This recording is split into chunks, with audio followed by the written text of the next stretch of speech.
I'm a CrossFit level 1 coach, so I stay pretty active, and I DJ on the side for a company called Fade to Black. I drive the trailer sometimes for our company to go take equipment to places, and the story goes I was helping set up, and I kind of grabbed my chest and I just said, "Oh no!" I kind of fell over, head first, and I hit the inside of my nose or head on a case.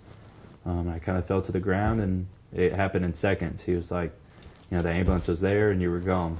Primarily the life-saving stuff happened at Midtown because that's where I was in the ER.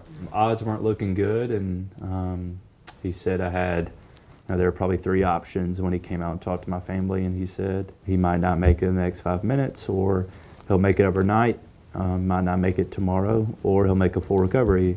But obviously I'm here now, so we took option 3.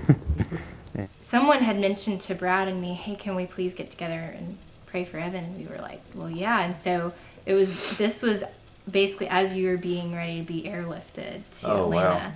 Wow. They put me on the Arctic Sun, which is keep my body basically frozen because all my organs were failing. There was no blood to my brain or the rest of my body.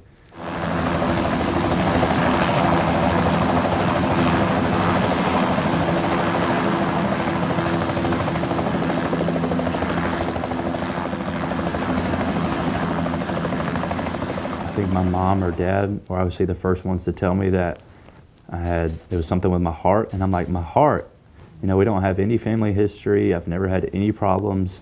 I couldn't move my arm more than this, maybe a little flexion in my arms, and I didn't have any sensation in my legs, which was scary. If I wanted to speak, I had to take a huge breath. I had to fill my lungs, and then I had to just say, like, hey, like one word or something. And so a lot of things I would need to do to communicate was squeeze people's hands. I had to relearn how to walk less than 2 months ago. So physically, strength is just kind of what I'm lacking. And, jogging and running spikes my heart very, very quickly. So that's the scar where they put it in. It's pretty big, but it runs a wire up all the way down into my heart and through the top. There's two kind of impulse pads that they put in my heart to kind of shock it. It's pretty big. I think having the defibrillator is definitely a first step and a first defense and a kind of a safeguard to keep it from happening, or it sends an electrical impulse and it shocks your heart to kind of reset it and kind of regulate my heart rate. I was at the gym just kind of moving around, and a good friend of mine, Kelsey Creech, who's a nurse up there in the ER, we were kind of talking, and she said there's a bunch of people who would love to meet you, and a bunch of nurses that were just there. We're just like, it's really good to see you. That was super cool to be able to walk through the doors at Midtown.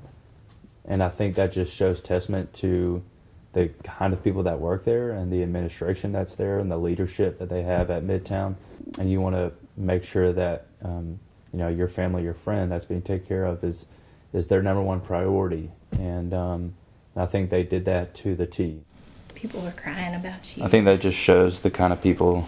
Right. They were there because they believed God could do something. Right.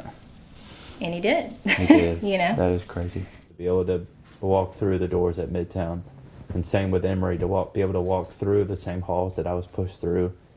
It's a different perspective, but it's obviously one I want to be on.